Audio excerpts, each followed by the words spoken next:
Friedrich Nietzsche, a man who danced with chaos, wrestled with gods, and left us pondering the very essence of existence. Today we are going to explore his philosophy. Nietzsche was not just a philosopher. He was a cultural critic who took a hard look at the society of his time. He questioned everything from religion to morality, and he wasn't afraid to suggest that we might need to rethink our entire approach to life. In his groundbreaking work, Thus Spoke Zarathustra, Nietzsche introduces us to a character who embodies his ideal of the Übermensch. This Superman is not a comic book hero, but a person who has risen above the common herd, someone who creates their own values and lives life on their own terms. This idea resonates with existentialist philosophy, particularly with Jean-Paul Sartre's concept of existence preceding essence. Sartre, in works like Being and Nothingness, argues that humans are free to define their own meaning in life, much like Nietzsche's Übermensch. Moving on the Genealogy of Morality, Nietzsche digs into the history of our moral concepts. He asks us to consider where our ideas of good and evil come from and whether they serve us or hold us back. It's a challenging read, but it's also incredibly rewarding, as it forces us to examine the very foundations of our beliefs. Then there's The Antichrist, where Nietzsche takes a critical look at Christianity. He argues that the religion, as it has been practiced, has often been more about power and control than about the teachings of Christ.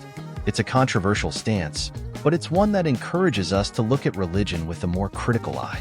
The Antichrist offers a scathing critique of Christianity, which can be compared to Karl Marx's view of religion as the opium of the people.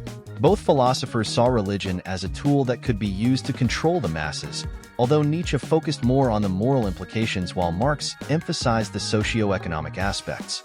In The Birth of Tragedy, Nietzsche explores the balance between two forces, the Apollonian, which represents order and reason, and the Dionysian, which represents chaos and passion.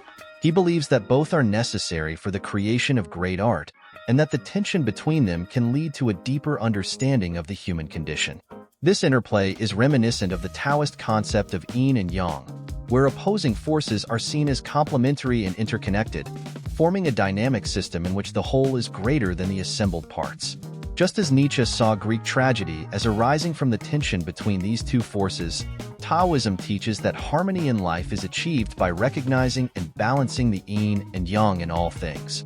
Both philosophies suggest that a deeper understanding and appreciation of life come from acknowledging and embracing these dual aspects of existence. If you're intrigued by this interplay of ideas, subscribe to our channel. We'll soon be uploading a video on Taoism. Stay tuned. Finally, in Ecce Homo, Nietzsche gives us a glimpse into his own life and thought process. It's a fascinating read because it shows us the man behind the philosophy, complete with all his quirks and contradictions. He boldly examines his previous works, his health, his philosophies, and even critiques his own character with a critical yet understanding eye. Nietzsche's thought process in Ecce Homo is not just self-reflection. It's a self-evaluation of a man who sought to understand the depths of his own soul and the essence of his thoughts. He challenges readers to question not only his ideas, but also the very process of thought itself. Nietzsche's introspection leads us to a crucial realization. To truly know one's philosophy, one must first know oneself. Nietzsche's philosophy is all about embracing life, with all its pain and pleasure, its triumphs and tragedies. He doesn't promise us easy answers, but he does encourage us to live boldly, to question everything, and to find our own path. So, as we wrap up this exploration of Nietzsche's ideas, let's take his challenge to heart. Let's not be afraid to question the status quo, to think for ourselves, and to strive for a life that's truly worth living. As Nietzsche himself would say, become who you are. Thank you for joining me on this philosophical adventure. Remember to like, share, and subscribe for more thought-provoking content. Until next time, keep exploring, keep questioning, and never stop learning.